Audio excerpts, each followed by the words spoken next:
Welcome, everyone. Fat Preacher Man here, and doing a little Black Ops 2 commentary. Probably going to have a couple of these coming at you, so hope you don't mind. And this is, yes, going to be another topical commentary, and going to do it during the gameplay that me, Apostle Boy, and Bunny for Yahweh did.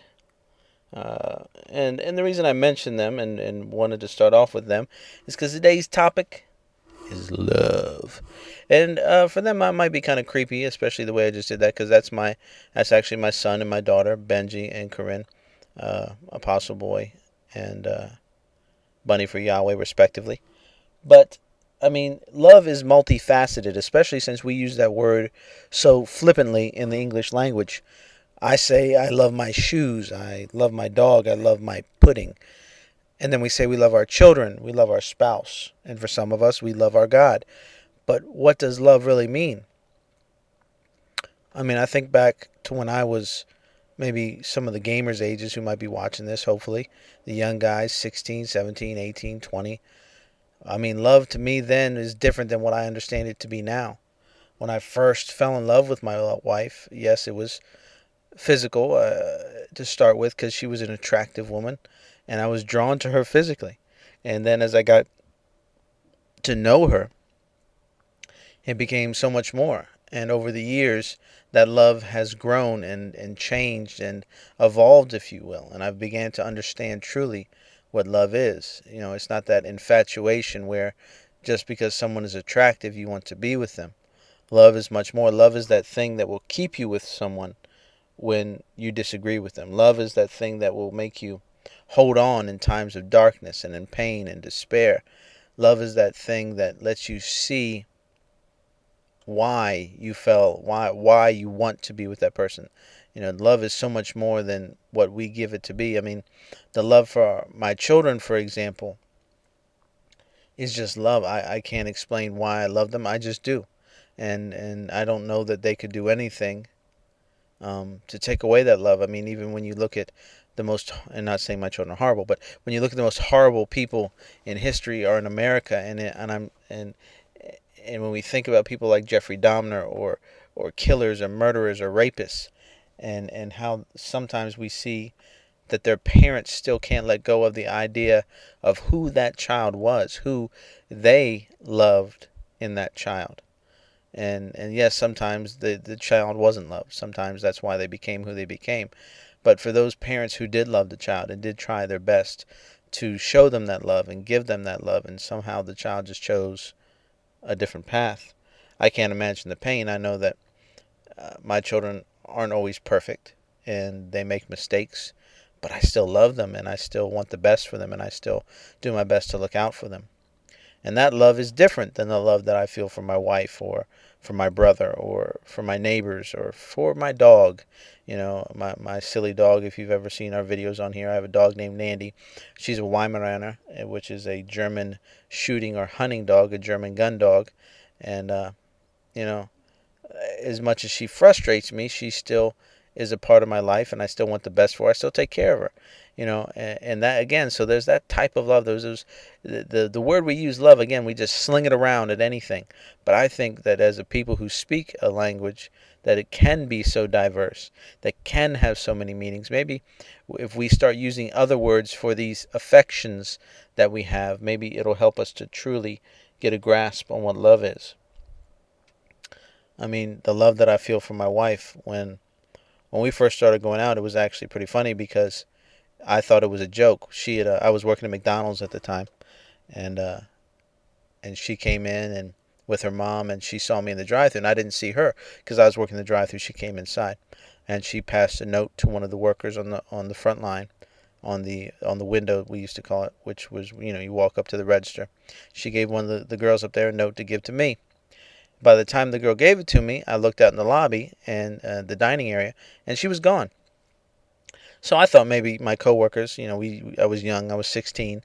We used to joke around, so I thought maybe they were playing a trick on me. So I just put it in my pocket and finished my work. And I was working an 8-hour shift. So by the time I was done, I nearly forgot about it because I don't know if you've ever worked at McDonald's, but son, that'll wear you out. It is draining. It is frustrating. Customers get mad at the wait staff, at the people who work there, at the cashiers, at the cooks, whatever. But customers can be such a drain. And then when you work there, you work with other people who don't put in an effort. But anyway, I'm getting off subject. So anyway, I get home and I emptying out my pockets at the end of the day, getting ready to wash my work clothes, and I find the note that she passed, which was written on a napkin. And so I call her, and she had just recently finished high school. So her and her friend were, having a good time talking and doing whatever. And she said, could she call me back? I said, oh, sure, no problem. I was kind of excited because it was a real person. It wasn't just somebody from work. But she ended up saying it a few more times. I called her back. Can you call her back? Call her back. Can you call me back? So I was like, you know what? Here, write down my number. And if you want to, you can call me back. And so for the next few days, after the few days, I forgot about it. I think I actually threw the note away, which I wish I had kept because that would be a piece of like our history. But anyway, she called, and I borrowed my grandfather's car, and I drove out there, and we went out.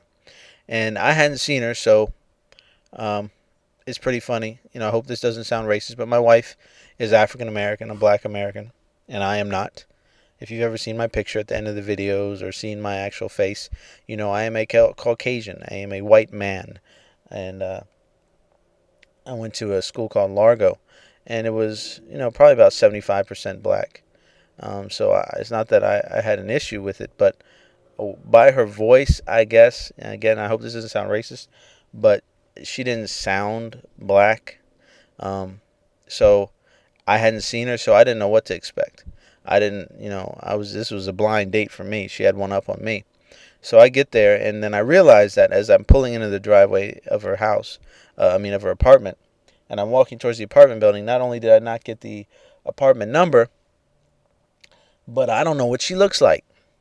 So as I'm walking up there, I see her coming, not knowing it's her, and I'm thinking to myself, I in my mind, I started to evolve this picture, trying to decipher what she should look like. So I envisioned this white girl, and she was not. But I start looking at her, and I'm thinking to myself, and I told her this later, that wow, she's pretty hot. Maybe I should try to get her number real quick before I go onto the building. And needless to say, she stopped me and said, Ben. And I said, yeah.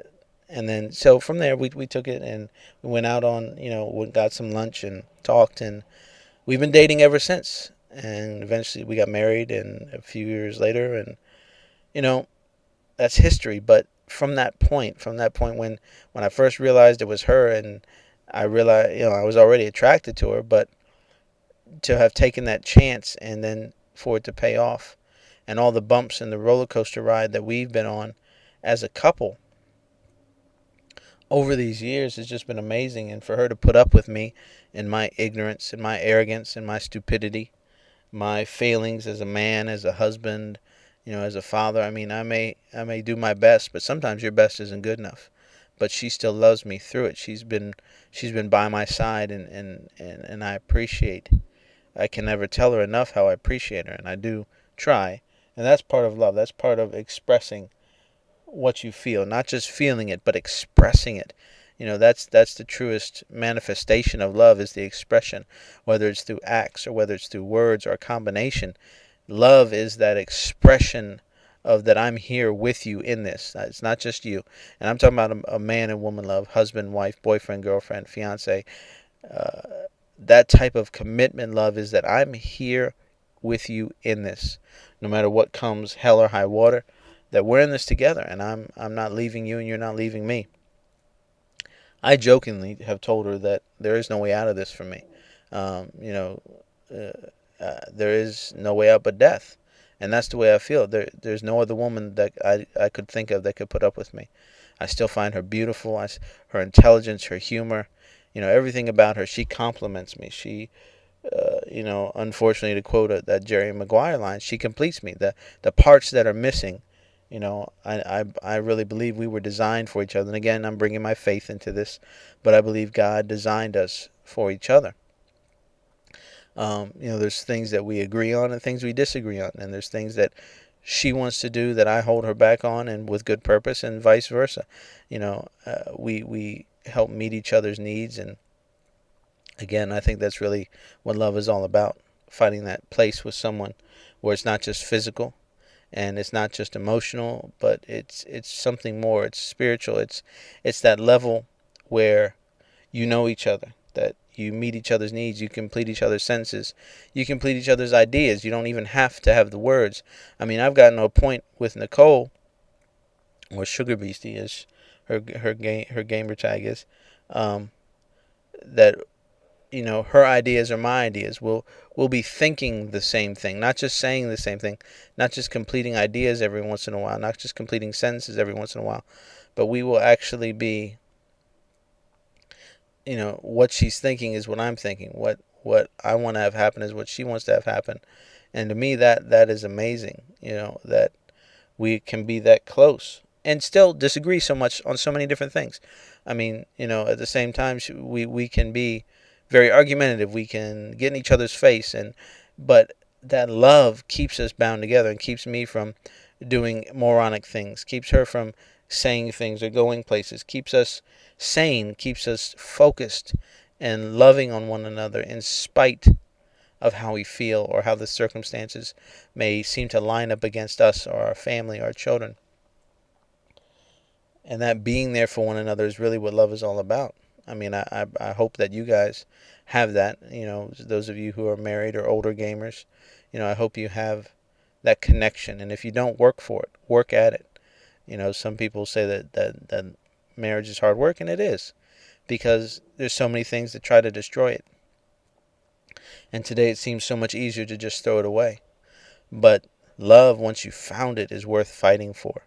It's worth holding on to and worth letting it grow in spite of the circumstances. I mean, you plant a tree and you want it to grow. You don't, when a storm comes, you just say, oh, well, if it gets blown down, you want it to live. You want it to grow.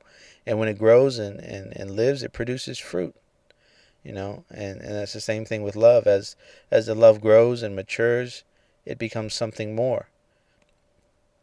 And again, I hope that's what you guys are looking for, what you guys have achieved, what you guys will achieve. Anyway, thanks for listening to me rant and rave and talk about love. Hope you've enjoyed. If you have any comments, any questions, hit me up. Jesus bless you, and good gaming.